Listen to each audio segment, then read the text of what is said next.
How did this routine landing turn into a desperate struggle to save the plane on the runaway? How could things turn deadly so quickly? The story of Atlantic Airways Flight 670 involves a plane with a very good safety record, a plane that was built for airports and runways such as this. Some airplanes are built to suit different environments and purposes. The planet is full of variety, so it makes sense that in order to reach and serve as many people as possible, different types of equipment are going to be needed to specialize in one area better than others. The British Aerospace 146 is one of those planes. Produced in the United Kingdom, this series of aircraft was, for a time, one of the most popular regional jet planes in the world. Utilizing a rather unique design being such a small plane with 4 engines, it was designed this way for the specific purpose of better performance on short runways. Pilots of the plane often talk extremely positively about how well the plane handled and its ease of operation.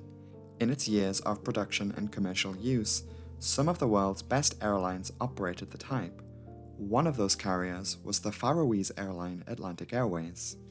Nestled away in the North Atlantic between Iceland and the Scottish Shetland Islands lays another archipelago by the name of the Faroe Islands. Officially a part of Denmark, Atlantic Airways flies from Vagar Airport as its base of operations.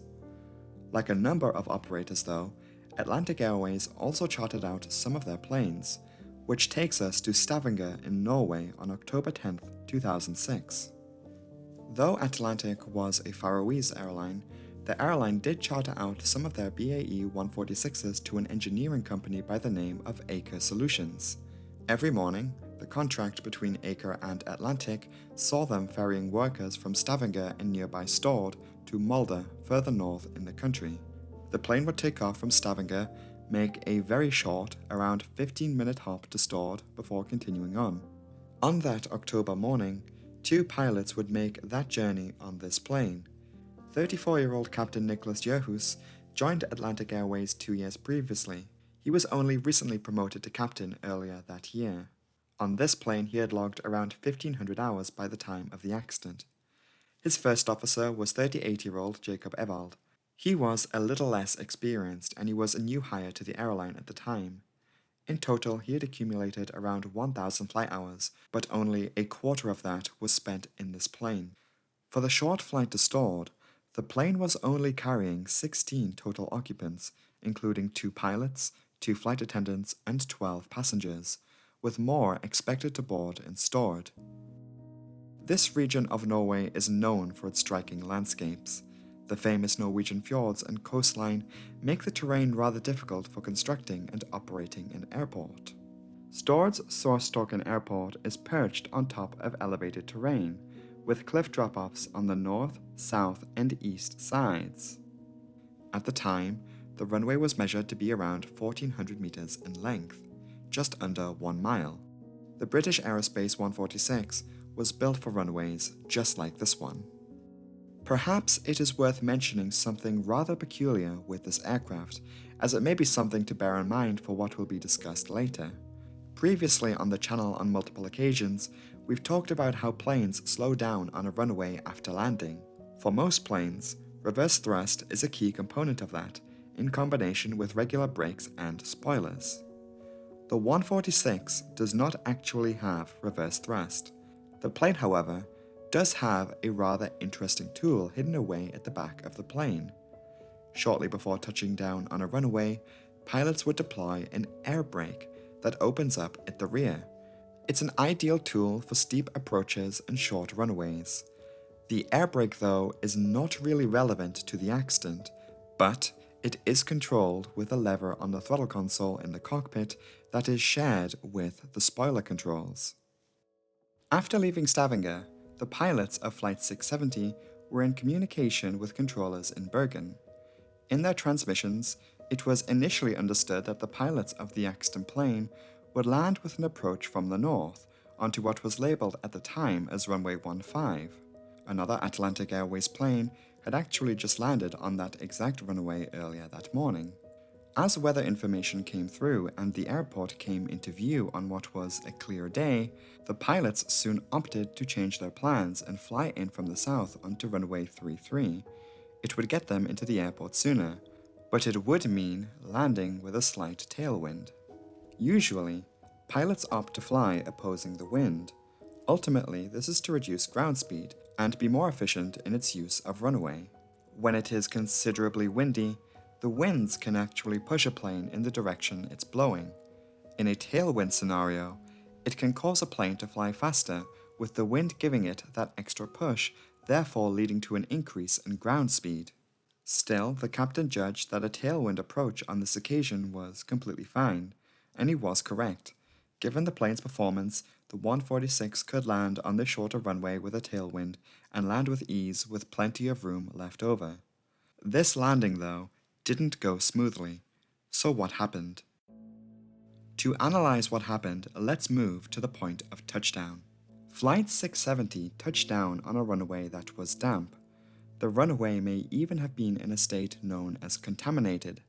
In aviation, a contaminated runway means there is a considerable presence or pooling of substances such as water, snow and ice, or even small fragments of debris.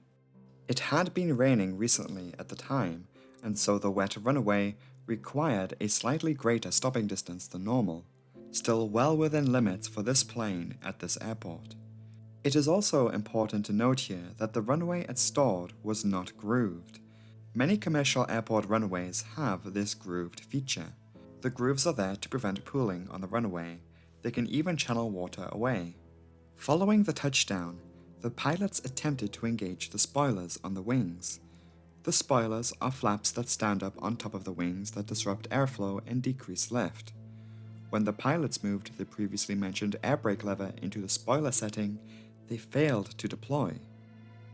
Under normal circumstances, for the spoilers to activate, at least 3 of the engine's throttle controls need to be in the flight idle position or lower.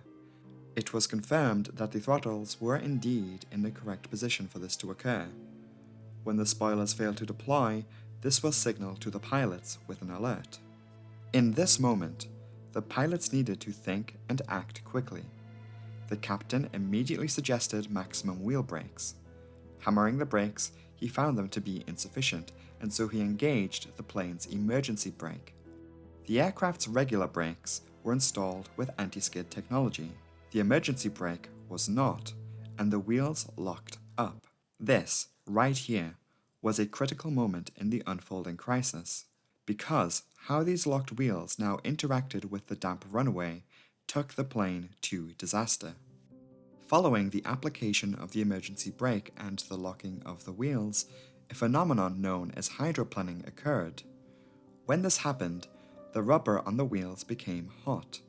On this damp runway, a layer of steam formed beneath the wheels, and it is believed that this led to a substantial reduction in traction and thus braking power.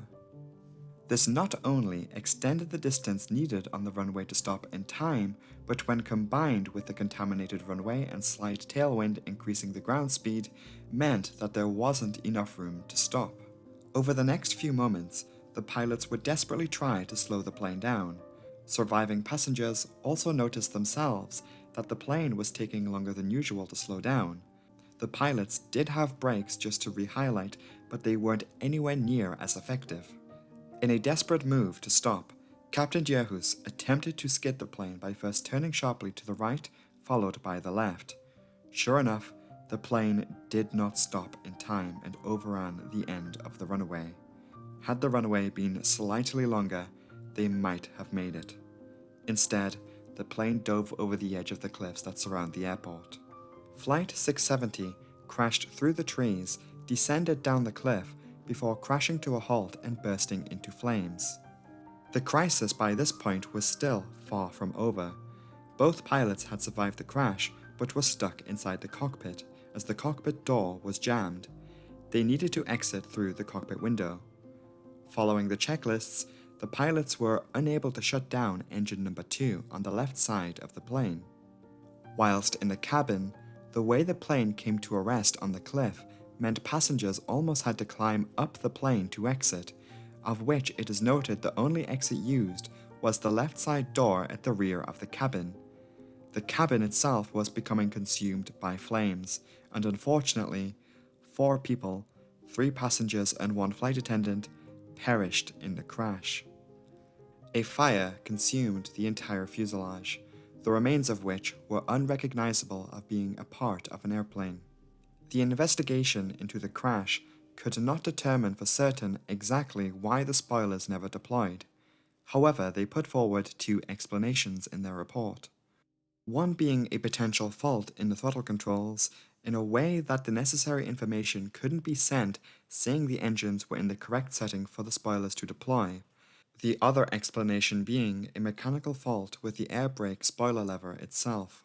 The findings by the investigation also highlight that it's believed that the mentioned hydroplanning may not have occurred on a runway that was grooved. Therefore, it was recommended that Stord Airport install this feature on its runway, which actually was actioned upon. Not only are there grooves in the runway today, but the runway itself has also been extended. There has never been another accident at Stord since. Hello everyone, I hope you are doing well. Thank you so much for watching. This was an extra video for this week. It's sort of been in the background of the production pipe for a few weeks now, so I'm happy it's now made it onto the channel for you today. We've also got another video dropping at the usual time on Saturday, and the video I do have for Saturday, it is one I have wanted to make ever since the channel started, pretty much. Over the years, I'd been trying to keep up with the investigation of this incident, so I'm seriously looking forward to sharing it with you this weekend. I am thinking about potentially changing the upload schedule. It's just that a lot of similar content does tend to go out on Saturdays, and perhaps maybe the Tuesday time that I upload these extra midweek videos may actually be better for being seen. It's something that I'm still thinking about for now, and no changes will be made for at least a few weeks. In the meantime, let me take a moment to thank my amazing patrons over on Patreon for their support. They have continuously supported the channel over these past 2 years, and I cannot thank them enough. Their names are scrolling on the screen right now, so if you do see your name here, a massive thanks to you. If you yourself want to support the channel further and get your name featured here, you can join the Disaster Breakdown Patreon from just £1 per month, and the link to that will, as always, be in the pinned comment below. That's where I'll leave things today. If you do want to follow my personal Twitter page, that will also be linked in the pinned comment. Thanks so much for watching, and I will see you on Saturday. Goodbye!